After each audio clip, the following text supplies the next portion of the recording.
Banquet హాల్లో తెలంగాణ రాష్ట్ర homeo convention scientific seminar నిర్వహించారు. దీనికి రాష్ట్రంలోని 33 జిల్లాల నుండి 200 మంది ప్రతినిధులే కాకుండా ఏపీ, మహారాష్ట్ర, కర్ణాటక, గుజరాత్ రాష్ట్రాల నుండి ప్రతినిధులు హాజరై పలు అంశాలపై చర్చించారు. 6 స్పీకర్లు పలు అంశాలపై తమ అనుభవాన్ని వివరించారు. హోమియోపతిలో వస్తున్న మార్పులు, దీర్ఘకాలిక వ్యాధులకు చికిత్స, ఫెర్టిలిటీ తదితర అంశాలపై చర్చించారు. ఇందులో international chief coordinator doctor M A Rao, doctor Lingaraju, Chandrasekhar Reddy, doctor Harikrishna తదితరులు పాల్గొన్నారు.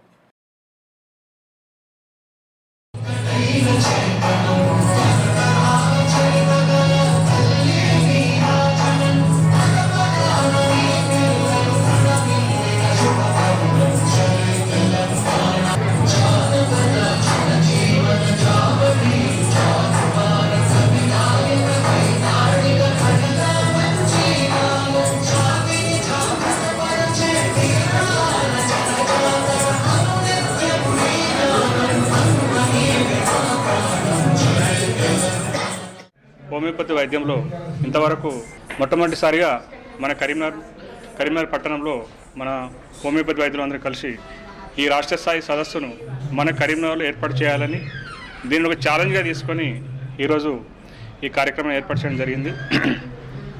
ఈ కార్యక్రమానికి తెలంగాణ రాష్ట్రంలోని 33 జిల్లాల నుంచి వైద్యులు కాకుండా తెలంగాణ రాష్ట్రంలోని 5 వైద్య కళాశాలల నుంచి కూడా విద్యార్థులు రావడం జరిగింది. దాంతోపాటుగా మరీ ముఖ్యమైన విషయం ఏంటంటే ఇంటర్నేషనల్ కోఆర్డినేటర్ అయినటువంటి శ్రీ ఎంఏ రావు గారు కూడా రావడం జరిగింది. ఈ కార్యక్రమం ఐఏహెచ్పి తెలంగాణ రాష్ట్ర ఆధ్వర్యం లోపల జరుగుతుందన్నమాట. మన దేశంలోనే కాకుండా 11 దేశాలలో కూడా దీనికి ఐఏహెచ్పి సంస్థకు శాఖలు ఉన్నాయి. దీనికి దాదాపు 200 మంది వైద్యులు హాజరు కావడం జరిగింది. ఇది మన కరీంనగర్ పట్టణంలో ఇంతమంది వైద్యులు రావడము మనందరికీ గర్వకారణము. ఈ ఆధునిక సమాజంలో ఏర్పడుతున్నటువంటి ఏదైతే రకరకాల జబ్బులు ఉన్నాయో, మొండి వ్యాధులు, ఎక్కడ తగ్గినటువంటి వ్యాధులు ఏదైతే ఉన్నాయో వాటికి ప్రధానంగా ఫోకస్ చేసి వాటిపైన చర్చించే కార్యక్రమాలు జరుగుతాయి. ఈ రకంగా 6 స్పీకర్స్ తోటి వాళ్ళు ఒక సైంటిఫిక్ సెమినార్ ఏర్పాటు చేయడం జరిగింది.